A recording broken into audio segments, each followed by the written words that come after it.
Hello everyone. तो आज का हमारा टॉपिक है हड़प्पन सिविलाइजेशन। आज हम हड़प्पन सिविलाइजेशन के ऑलमोस्ट सारे क्वेश्चंस करेंगे जो भी प्रीवियस ईयर्स में आए हैं।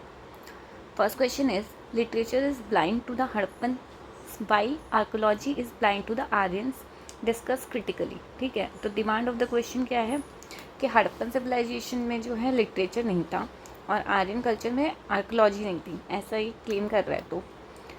तो हमें ये सारे नोशंस को जो है डिस्पेल करना है और फिर इसके अगेंस्ट में भी करना है। ठीक है, क्योंकि क्रिटिकली एग्जामिनर है तो हमें इसके अगेंस्ट में पॉइंट देना है। तो इंट्रोडक्शन होगा। इंट्रोडक्शन में हम पहले इस फिनोमेना पे बात करेंगे कि हड़प्पन के पास स्क्रिप्ट है बट डेसिफर नहीं है। आर्यन कल्चर है, उसमें कुछ डिस्कवरीज हैं आर्कोलॉजी की, पर बहुत कम फिजिकल रिमेन्स मिले हैं। ठीक है, तो बॉडी में क्या आएगा? Harappan script from different context. कहाँ कहाँ पे हमें स्क्रिप्ट मिली है? तो लिटरे script from different context. Harappan script के कॉन्टेक्सेस क्या क्या हैं? स्क्रिप्ट से हमें क्या क्या पता चल रहा है कि लिटरेट सोसाइटी थी। ठीक है, यूनिफॉर्मिटी थी सोसाइटी में क्योंकि वो लोग एक ही जैसी स्क्रिप्ट जो है यूज़ कर रहे थे पूरे सिविलाइजेशन में। High level of economic and political organisation, of course क्योंकि हमें रिटर्न फॉर्म्स की टैक्सेस की ज़रूरत ज़्यादातर तब पड़ती है जब बहुत ज़्यादा पॉलिटिकली ऑर्गेनाइजेशन हो और इकनॉमी बहुत अच्छे लेवल पे बूम कर रही हो। और रिचुअल सिग्निफिकेंस कैसे पता चलता है हमें? मोर ऑर्गेनाइज और वेल डिज़ाइन होगा। ठीक है, क्योंकि रिचुअल्स भी उनके रिलीजियस चीज़ों में भी स्क्रिप्ट्स का यूज़ मिला है। ठीक है, मैथोलॉजिकल एमर्जेंस कैसे है? क्योंकि जो उनकी हमें सील्स मिली हैं उसमें काफ़ी सारे मैथोलॉजिकल डिपिक्शंस हैं, जैसे कि one horn unicorn type of image मिली है हमें। तो वो अभी तक तो हमने कहीं देखा नहीं है, इससे पहले कोई सोर्सेज भी नहीं है, तो may be it is a mythological thing. ठीक है, और फिर नेक्स्ट जो है डाइवर्सिटी विद होमोजेनिटी। कैसे पता चलता है कि डाइवर्सिटी तो थी लेकिन होमोजेनिटी भी थी, क्योंकि स्क्रिप्ट एक ही यूज़ हो रही थी, एक तरीके की चीज़ें कर रहे थे, लेकिन डाइवर्स टाउन्स थे सारे। फिर आर्कोलॉजी एंड आयरन्स के कॉन्टेक्स्ट में क्या है? Recent excavation by B Lal on the basis of the descriptions given in the Rigveda cemetery H. ठीक है, और जीजीसी एंड पीजीडब्ल्यू में जो है आयरन नहीं मिला है। ठीक है, तो वहाँ पे उसमें ये चीज़ रीसेंट स्टडी है ये। ठीक है, सप्त सिंधु को जो है ऋग्वेद में क्या है? आर्यवत कहते हैं, तो मतलब वो रीजन्स जो है आर्यंस को बिलोंग करता होगा। फिर लेटर वैदिक एज सफिशिएंट एविडेंस मिले हैं। लेटर वैदिक एज के बाद बहुत सारे आर्कोलॉजिकल एविडेंसेस मिले, उससे पहले लिटरेरी एविडेंसेस ही थे खाली। ठीक है, कैसे कैसे? दाधेरी नगर, कटपलन, हिचत्रा, त्रंजीखेड़ा, नहा, eastward migration towards the mid Gangetic valley. ठीक है, ये भी कहते हैं कि ईस्टवर्ड माइग्रेशन जैसे जैसे होने लगा था गंगा वैली की साइड पे, तब तब उनके टेक्नोलॉजिकल एडवांसमेंट वगैरह होने लगे थे, जिसकी वजह से काफ़ी सारे रिमेन्स हमें उस पर मिलते हैं। और फिर इसी की वजह से जो है बाद में second emergence of the urbanisation भी हुआ था। फिर 18 to 1500 बीसी के दौरान आयरन्स की इंस्क्रिप्शंस मिले हैं आउटसाइड इंडिया।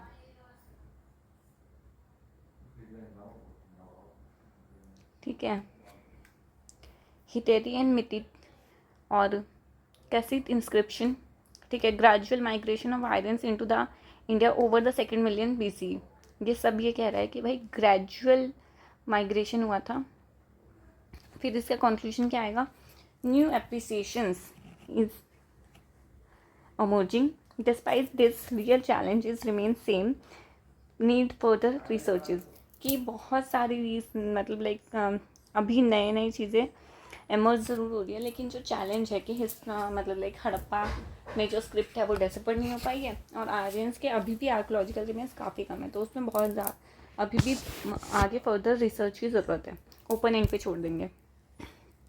नेक्स्ट क्वेश्चन है expand upon the debates surrounding the origin of the Harappan civilisation. तो डिमांड ऑफ द क्वेश्चन है expand upon the different theories. ठीक है, कि क्लेम्स क्या थे, एविडेंसेस क्या थे थ्योरीज के, और लिमिटेशंस क्या थी ओरिजिन ऑफ द हड़प्पा। ठीक है, बेसिक डिबेट है, इजी क्वेश्चन है। तो फर्स्ट थ्योरी क्या है? आर्यन ओरिजिन थ्योरी, ठीक है। किस किसने दी है? SR Roy, KV Shastri. क्या क्लेम है इनका कि Harappan civilisation establish by the Rig Vedic Aryans. क्यों, क्या रीज़न दिया इन्होंने इसका? Similarities between the Harappan civilisation and Rig Vedic Aryans में, ठीक है। Evidences by similarities between religion and culture. Limitation क्या है कि डिसिमिलैरिटीज है मटेरियल कल्चर में, क्योंकि हड़प्पन जो है आयरन यूज़ नहीं कर रहे थे इतना ज़्यादा, लेकिन वो क्या बोलते हैं, आर्यंस कर रहे थे, ठीक है। रिलीजन में हड़प्पन जो है नेचर वर्शिप कर रहे थे, ठीक है, कल्टिक थे, और आर्यंस जो थे वो पर्सोनिफिकेशन ऑफ गॉड कर चुके थे, ठीक है। सेटलमेंट एंड ड्वेलिंग, सेटलमेंट्स जो है हड़प्पा के सबसे ज़्यादा एडवांस है, और आर्यंस एज मच उतने एडवांस नहीं है, ठीक है। Not support by the archaeological evidences also, ठीक है। कि मतलब ये सारे जो डिबेट चल रही है इसका कोई आर्कोलॉजिकल प्रूफ्स नहीं मिले एज सच, क्योंकि आर्यंस के आर्कोलॉजिकल प्रूफ्स ही कम है। फिर सेकेंड थ्योरी है हमारी कल्चरल डिफ्यूजन, फॉरेन ओरिजिन और सडन ओरिजिन, ठीक है। ये कहा है मैके एंड जॉर्डन ने। इसका क्लेम्स क्या था? फॉरेन, इनका कहना था कि foreign urban Mesopotamian more responsible, कि भाई फॉरेन ओरिजिन था, मेसोपोटामिया से आए थे मे बी, ऐसा उनका कहना था, ठीक है।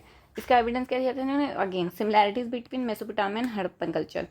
लिमिटेशन क्या थी कि सिमिलैरिटीज आर सुपरफिशियल, कि मतलब लाइक सील्स मिल रही हैं, ठीक है, लेकिन अब सील्स भी तो दोनों जगह पे डिफरेंट टाइप्स की मिल रही हैं, उसका इन्होंने बेसिक डिटेल्ड एनालिसिस नहीं किया था, बस ये बोला कि मतलब लाइक पंच मार्क पॉइंट्स मिल रहे हैं दोनों जगह पे, बात खत्म हो गई, ठीक है। क्यों? क्योंकि इसमें कॉलोनियल बायस था थोड़ा सा, क्योंकि उनको बस ये प्रूव करना था कि वेस्ट में सिविलाइजेशन पहले हुआ था ईस्ट से, वही वाला concept, west is the best, वो वाली चीज़, ठीक है। सेकेंड थ्योरी जो थी यहाँ पे indigenous culture revolution and gradual, ये दी है, ये सॉरी गलत लिख दिया था मैंने, MR मुगल और अमलानंद घोष ने। इनका क्लेम्स था कि हिस्टोरिकल एंटीसीडेंट्स और रूट्स हैं, ठीक है। कैसे?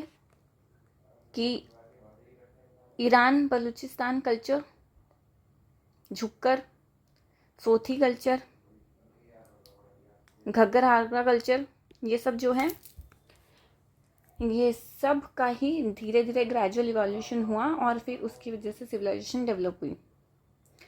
फिर इसके एविडेंसेस क्या है? Similarity in material and social culture, ठीक है, कि ग्रेजुअली धीरे धीरे उनको चीज़ें मिलती रही और धीरे धीरे वो सोशली डेवलप होते रहे। फिर इसकी लिमिटेशन क्या है कि आर्कोलॉजी इनकन्सिस्टेंट है काफ़ी, लाइक इन यहाँ से लिंक बैठाने जाओगे तो आर्कोलॉजिकल एविडेंसेस नहीं मिलेंगे जो लिंक्स स्टैब्लिश करें। तो इसका इंट्रोडक्शन कैसे देंगे? Existence of a heated debate due to the political and cultural sensitivity, कि भाई ये डिबेट तो मतलब लाइक एग्जिस्ट कर ही रही है ना लॉन्ग टर्म से। तो इसका कंक्लूजन कैसे देंगे? The traditional theories have been largely rejected and the consensus has definitely shifted towards the theory of cultural evolution. Date has significantly shifted to the factors responsible. Debated has significantly shifted to the factors responsible for the emergence of the Pan civilization. Further research is needed. कि all तो पुरानी जो theories हैं वो reject हो चुकी है और नए आइडियाज़ भी आ रहे हैं और उस पर काफ़ी ज़्यादा shift of factors of responsible जो है उसका बहुत हो रहा है, कि मतलब लाइक ये फैक्टर मेजर इंपॉर्टेंट था या ये रिस्पॉन्सिबल था, ऐसे इवॉल्व हुआ, बट स्टिल इसके बाद भी अभी हमें और रिसर्च की नीड है। तो द नेक्स्ट क्वेश्चन इज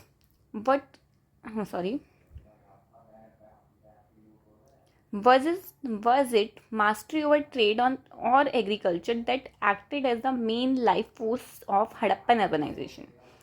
कि भाई सिंपली एग्रीकल्चर इम्पोर्टेंट था या फिर ट्रेड हड़प्पन अर्बनाइजेशन के लिए, किस चीज़ ने ज़्यादा इंपॉर्टेंट रोल प्ले किया?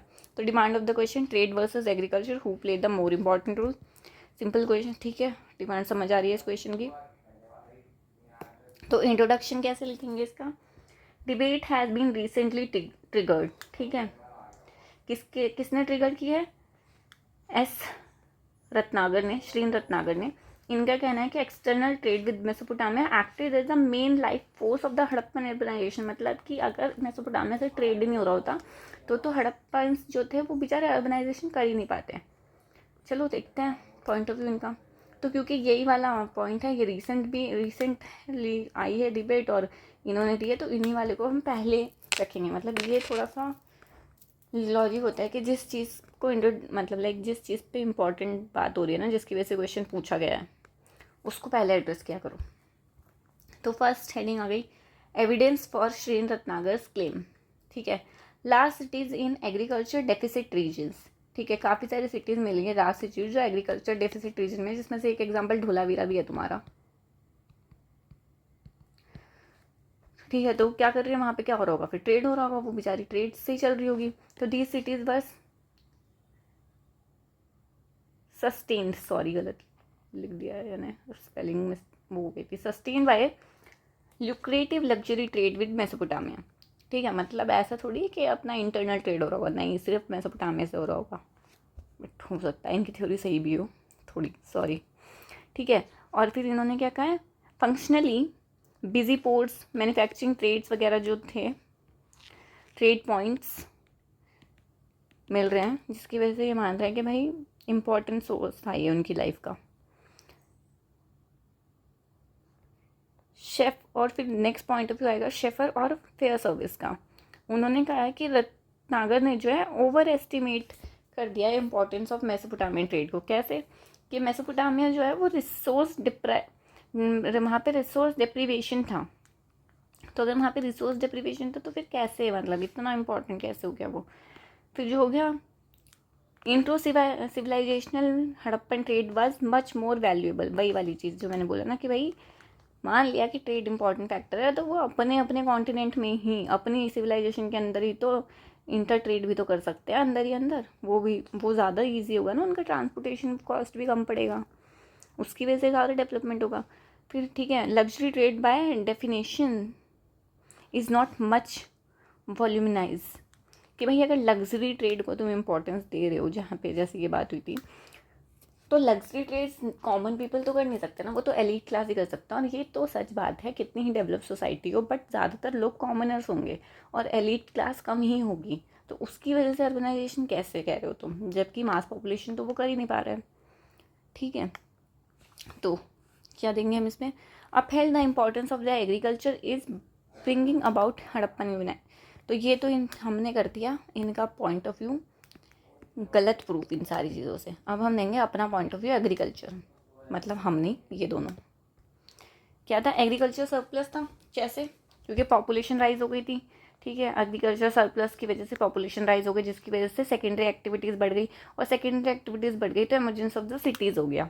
ठीक है, फिर रिच नेचुरल रिसोर्सेज थे, क्यों, अगेन वही वाला एग्रीकल्चर वाला, जब एग्रीकल्चर सरप्लस हो गए तो नेचुरल रिसोर्सेज रिच हो गए, फर्टाइल लैंड और फर्टाइल हो गई। ये हम सबको पता होता है कि जिस जगह पे राइट एग्रीकल्चर प्रैक्टिस होता है वहाँ की सॉइल फर्टिलिटी भी बढ़ती है, उसमें न्यूट्रिएंट लेवल बढ़ जाता है। तो mineral, soil, water, rivers, great plains वगैरह ऑलरेडी इनके पास थे ही, जिसकी वजह से अर्बनाइजेशन हुआ। फिर नेक्स्ट हेडिंग है urbanisation, socio economic, ideological, political and cultural phenomena होता है अर्बनाइजेशन। ठीक है, हमको पता है ये। अब देखो, जिसके लिए इतनी सारी चीज़ें रिस्पॉन्सिबल है, तो भाई सिंपल सी बात है ना कि सिंगल फैक्टर एक्सप्लेनेशन तो इनसफिशिएंट हो गया ना। तुम कैसे कह रहे हो कि एक चीज़ की वजह से हो रहा है, जब इतने सारे फैक्टर्स चाहिए अर्बनाइजेशन के लिए। तो भाई एग्रीकल्चर था, ट्रेड था, दोनों मिल गए, लेकिन नीडर सेटिस्फैक्ट्री एक्सप्लेन्ड, मतलब दोनों में से एक नहीं कर सकता है, बहुत सारे मल्टीपल फैक्टर्स हैं। ठीक है, और ये वाला जो पूरा सेगमेंट आया ना जो मैंने समझाया, इसको कंक्लूजन में डालेंगे, other dimension must be explore, और लास्ट लाइन ये डाल देंगे कि भैया और डायमेंशन एक्सप्लोर करो ना, क्या दो बातों पे लड़ रहे हो। देखें कितने क्वेश्चंस हैं वैसे अभी, 1 2 3 4, नाइस, चलो कर लेंगे अपन। Next question is critically examine the debate surrounding the existence and the nature of the Harappan political system. तो demand of the question is debate surrounding Harappan polity. Simple है, कैसे, 2 टाइप ऑफ थ्योरीज दी गई हैं इसमें, क्या क्या, एक तो कि सेंट्रलाइज, हाईली सेंट्रलाइज एम्पायर है, और दूसरा है डिसेंट्रलाइज पॉलिटी थी। देख लेते हैं, चलो। हाईली सेंट्रलाइज वाले में मॉर्टिमर पिलर और जॉन मार्शल ने दी है, और ये वाली दी है फेयर सर्विस ने, डिसेंट्रलाइज वाली। पहले हम दोनों चलो साथ में देखते हैं। हाईली सेंट्रलाइज में क्या था, क्यों बोला इन्होंने, क्योंकि यूनिफॉर्मिटी थी। ठीक है, अब यूनिफॉर्मिटी पे बात हो ही चुकी है भाई, यूनिफॉर्मिटी तब आती है जब एक सेंट्रलाइज अथॉरिटी सब कुछ गवर्न कर रही हो। ठीक है, इन्होंने कहा इस बात पे कि नेटवर्क ऑफ विलेज पॉलिटीज़ थी, कि मतलब डिफरेंट डिफरेंट विलेज थे और उनका एक अच्छा खासा नेटवर्क था। This is not a centralization, this is like a gram sabha बहुत सारी काम कर रही थी। ठीक है, प्रीस्ट और किंग्स थे, इन्होंने ये बोला, जो कि सेंट्रलाइज अथॉरिटीज़ में इम्पॉर्टेंट होते हैं। ठीक है, और एक सेकेंड सॉरी, और इन्होंने कहा था कि ये अलग अलग विलेज पॉलिटीज़ थी जो कि कनेक्टेड थी ट्रेड, आइडियोलॉजी और कल्चर की वजह से। ठीक है, इन्होंने कहते थे प्रीस्ट और किंग थे, और इन्होंने कहा था कि अर्ली स्टेट से जहाँ पे चीफडम्स थे। ठीक है, हड़प्पन एंड मोहनजोदड़ो और पॉलिटिकल सेंटर्स थे इनके। ये तो मतलब ये कह भी रहे हो, इसके तो प्रूफ्स भी हमें आर्कोलॉजिकली मिल ही रहे हैं। खैर, पर ठीक है, इन्होंने कहा था कि भाई सेंट्रलाइज वालों ने कि प्लानिंग थी, रेवेन्यू कलेक्शन था, फोर्टिफाइड अपर टाउन्स थे, पब्लिक वर्क्स थे, और इंडिकेटिव ऑफ सेंट्रलाइज एम्पायर, कि भाई ये सब जो इतनी चीज़ें मिली हैं ये सेंट्रलाइज एम्पायर ही कर सकता है, फ्रेगमेंटेड पॉलिटी में तो पॉसिबल नहीं है। ठीक है, और इनका कहना था कि अर्ली स्टेट से चीफडम्स थे, क्या किंगशिप ट्रीटीज थी, इकोनॉमिक को इंडिपेंडेंस इंटरडिपेंडेंस थी, इसलिए काम कर रहे थे। एमसी मलिक का व्यू है ये। स्क्रिप्ट, सेंट्रलाइज वालों ने कहा कि भाई लार्ज ऑफिशियल क्लास थी जो रिकॉर्ड करती थी चीज़ें, इसलिए उनको स्क्रिप्ट की ज़रूरत थी। ठीक है, और इन्होंने क्या किया, use of religion as ideological tool. ठीक है, तो इधर वाला पॉइंट क्या है, power sharing agreement among the emergent economic groups. ये जिम शेफर का पॉइंट ऑफ व्यू था कि भाई पावर शेयरिंग एग्रीमेंट था इकोनॉमिक ग्रुप्स के बीच में, ये लोग इसी पे लड़ रहे हैं। ठीक है, इसका लिमिटेशन क्या था सेंट्रलाइज वाले का, कि भाई सेंट्रलाइज था ठीक है, लेकिन डाइवर्सिटी तो बहुत ज़्यादा थी। ठीक है, absent of large lawyer monuments, monument कैसे नहीं, आप कोई सेंट्रलाइज अथॉरिटी होती है वो तो अपनी निशानियाँ छोड़ के ही जाती है ना, पर हमें कुछ नहीं मिला है। फिर इक्विटेबल डिस्ट्रीब्यूशन ऑफ रिसोर्सेज नहीं था, अगेन ऑल्दो ये पॉइंट मेरे को थोड़ा वियर्ड लग रहा है, क्योंकि अभी भी सेंट्रलाइज है, बट कहाँ है equitable distribution of resources, but हाँ कुछ सर्टेन लेवल तक होता है, वो नहीं था।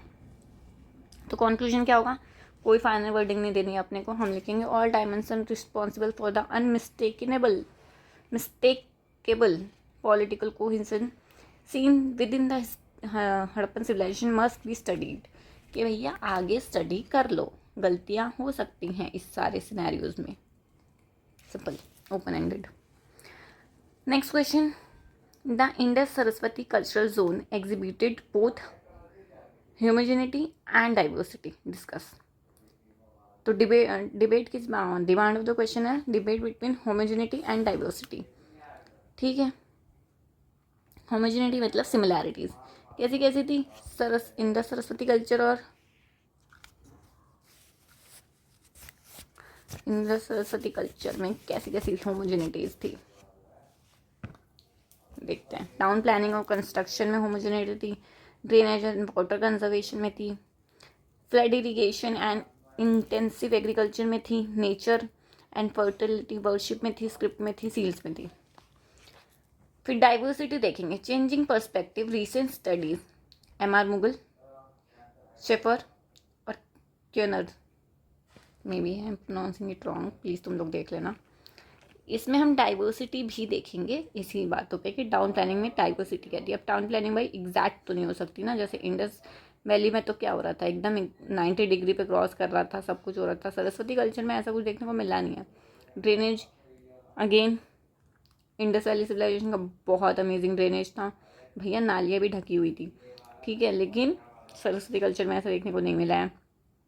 ठीक है, flood irrigation, nature, fertility, script, although इसमें मेरे बताने का ज़्यादा कुछ नहीं है, बस ये सेम डायमेंशंस पे तुम लोग एग्जाम्पल निकाल लेना दोनों कल्चर्स के और इन सब हेडिंग से आगे लिख देना। सिंपल क्वेश्चन है ये। ठीक है, इसमें भी कोई फाइनल वर्ड नहीं देना है, इसमें सिंपल कि लिख देना आगे, फर्दर रिसर्च इज नीडेड।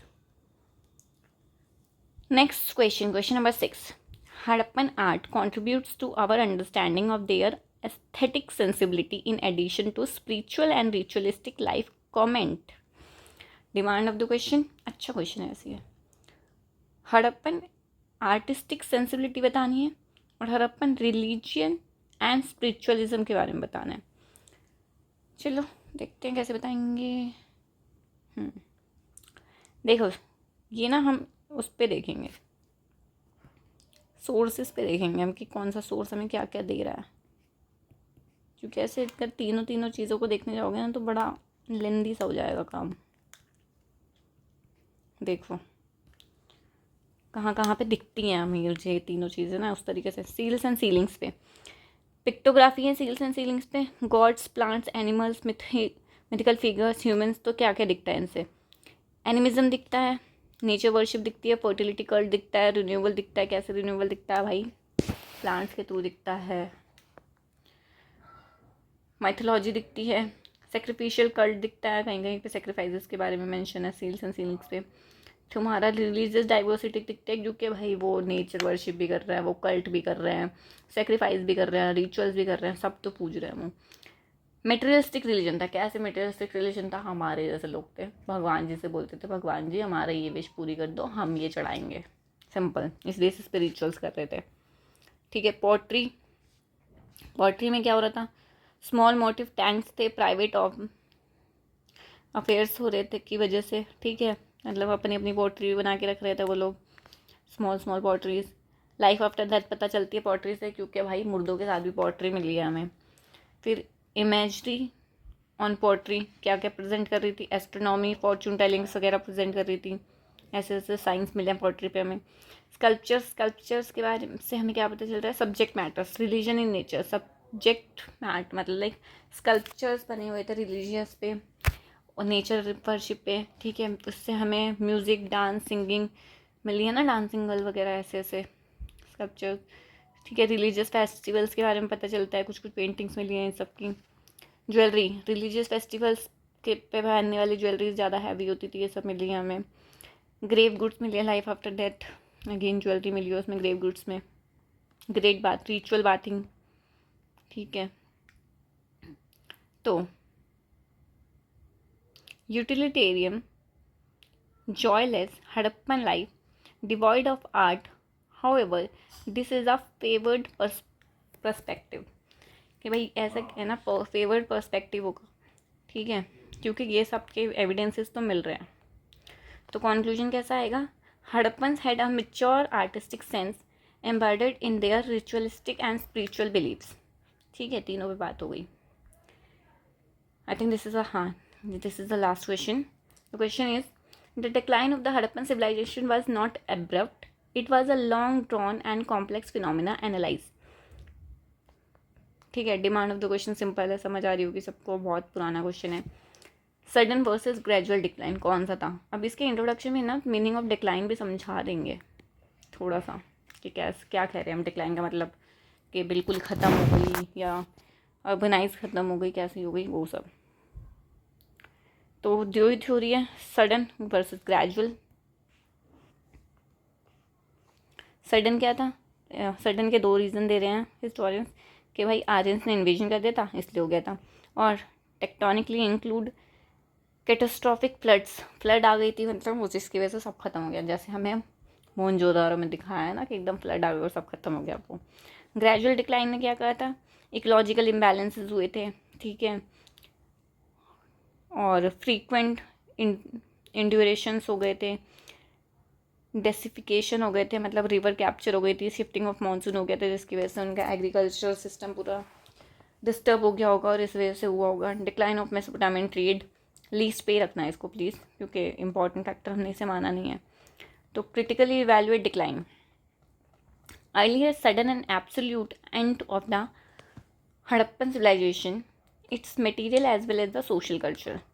ठीक है, पहले ये मान रहे थे, लेकिन अभी क्या मान रहे हैं? ट्रांसफॉर्मेशन, कि भाई mature to late Harappan civilisation. क्यों? क्योंकि पोस्ट अर्बन फेजेस में भी जो है gradual disappearance of the material culture of mature Harappan मिलता है हमें। ठीक है, पोस्ट अर्बन फेज के बाद भी कुछ कुछ हमें मटेरियल कल्चर्स मिले हैं। फिर continuation of diffusion of social cultural knowledge system, कि भाई इनका जो बेसिक नॉलेज था ना, वो जितना भी तुम लोग देखोगे वो कैसे वो हो रहा था, इनका बेसिक नॉलेज कि ये लोग वर्बली अपने नॉलेज को जो है एक दूसरे मतलब लाइक नेक्स्ट जनरेशन को पास ऑन कर रहे थे, और वो धीरे धीरे लोग इधर उधर माइग्रेट हो गए बिकॉज ऑफ दीज रीजन्स। तो जिसकी वजह से वो नॉलेज छूटता गया और लोग भूलते गए और आगे प्रैक्टिस नहीं हुआ। और इस वजह से मे बी कि लोग तो रहे बट द अर्बनाइजेशन जो सिविलाइजेशन थी, जो चीज़ें वो कर रही थी जिसकी वजह से हम उसमें सिविलाइजेशन मांग रहे थे, वो नॉलेज उनका डिसअपेयर हो गया। So yep, this is the last question. I hope this will help you guys, and if you really like the video तो please like it, or if you have any doubts तो please comment down. Thank you. All the very best.